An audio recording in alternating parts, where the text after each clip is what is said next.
You can start the process, and I like to show them all just in case Facebook changes them over time. Up here at the top on my facebook.com homepage, I can click create a group from there.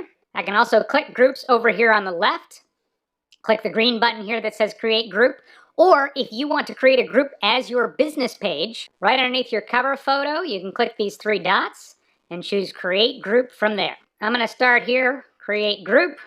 It's going to ask me to name the group. Let's call the group Young Retirees. One of my fantasies is to not have to work until I'm 67 or whatever it might be. Now, I like my work, so I may not mind working, but it'd be nice if I didn't have to work. If you want to add some people right away, you can enter names or email addresses to kind of invite them immediately. And then you need to choose the privacy for your group.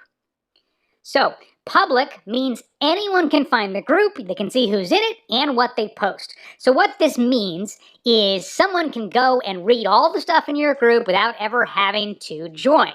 I suggest avoiding this one unless you're just trying to create a massive group, maybe like a local sales group for selling, buy-sell groups, those kind of things. But for most groups, I think you're going to want at least closed. And what closed means is that you can have the group on Facebook. Anyone can find it through search, which is great for discoverability, but only members can actually see who's in it and see the posts that are inside. And then the third option is the secret group.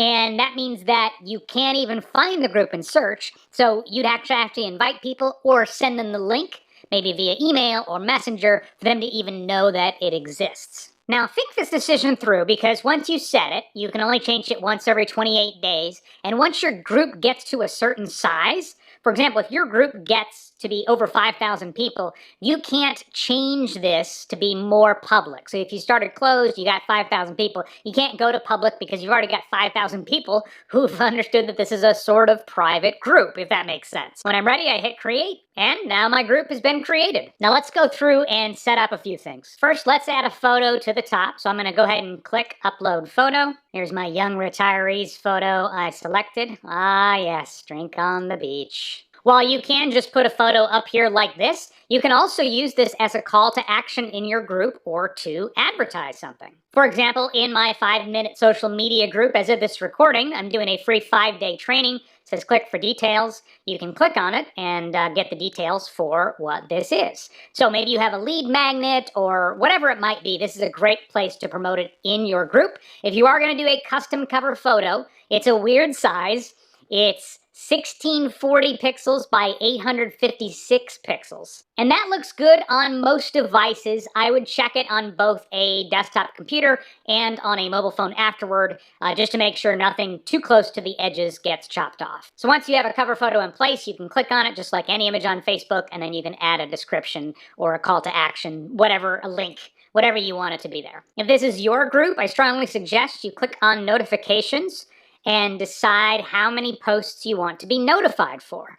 Now, if this is indeed your group and you're wanting to engage with everybody, then you're going to want to choose all posts there at the top. And then a couple things to show you in the group settings. Facebook has simplified the group types, so most groups are going to be general, but you can certainly click on that and see if one of these other ones makes more sense. Add a description, because if your group isn't public, people won't even know what it's about, so that can go here.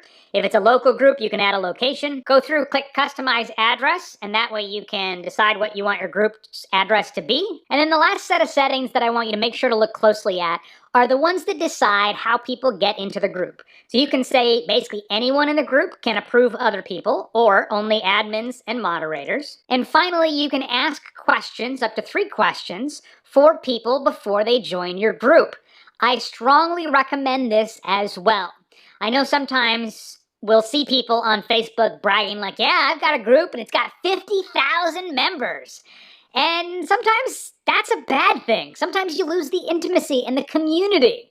So really think about getting people in there that you want to be there. So you can click Ask Questions, Add Question, and then you can go through, and now you can have multiple choice, check boxes, or a written answer for your questions. And you can do up to 3 questions. So for my 5-minute social media group, these are the questions that I ask. The first one is, hey, what's your biggest struggle? I just want to make sure that they are in the right place. There are a lot of people that are just trying to join groups so they can spam people, and I don't want them in my group. So that's the first one. Second one is, how did you hear about this group? This is just one that I like to have on there because I like to know where people came from, and I actually did a multiple choice option for that one. And then the third one, you'll notice I have required, and then optional. This is just to add people to my email list. Some groups will say an email list is required to join this group, and you can take that approach if you'd like. I simply make it optional, but I offer them something. And I say, hey, I've got this 5-step system to a profitable social media plan. If you'd like a copy, give me your best email address. And I would say about 60 to 70% of the people go ahead and put that in, and it helps me